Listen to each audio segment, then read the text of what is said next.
تمتينا لأواصر العلاقة التاريخية التي تربط دولة فلسطين بدولة الكويت الشقيقة، وصل مستشار رئيس الوزراء لشؤون الصناديق العربية معالي الدكتور ناصر القطامي والوفد المرافق له إلى محافظة جنين، حيث توجه الوفد فور وصوله إلى مخيم جنين لقراءة الفاتحة على أضرحة شهداء العدوان في رسالة دعم ومساندة دولة الكويت الثابت والتزامها الراسخ بدعم الحق الفلسطيني. هي زيارة تفقدية، زيارة للاطلاع على الأوضاع في مخيم جنين من أجل الإيفاء بالالتزامات التي يمكن أن تساعد في توفير حياة كريمة لأبناء المخيم ولأبناء محافظة جنين، إضافة إلى أن هناك افتتاح للصرح الشهداء الكويتيين في بلدة رماني، سنتحرك إلى هناك إن شاء الله. وكانت المحطة التالية للوفد الكويتي لبلدة رمانة غرب جنين، حيث كان بانتظارهم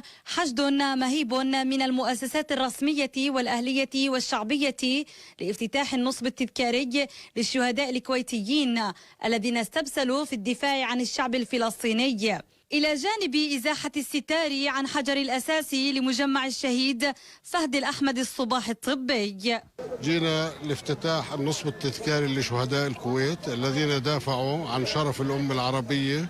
وعن فلسطين. رسالتنا من خلال افتتاح الضريح هي رسالة امتنان للشعب الكويتي، لأمير الكويت، للقادة الكويت المتعاقبين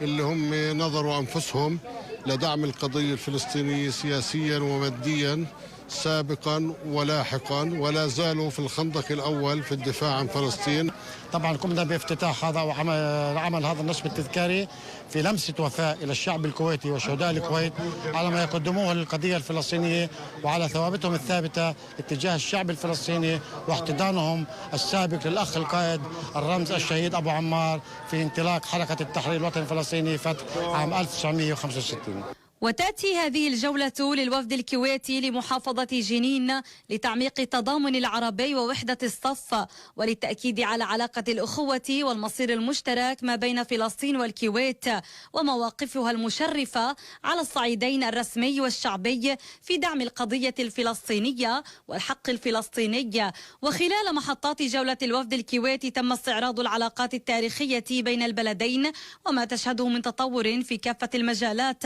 إضافة إلى تبادل وجهات النظر حيال عدد من الموضوعات والقضايا ذات الاهتمام المشترك.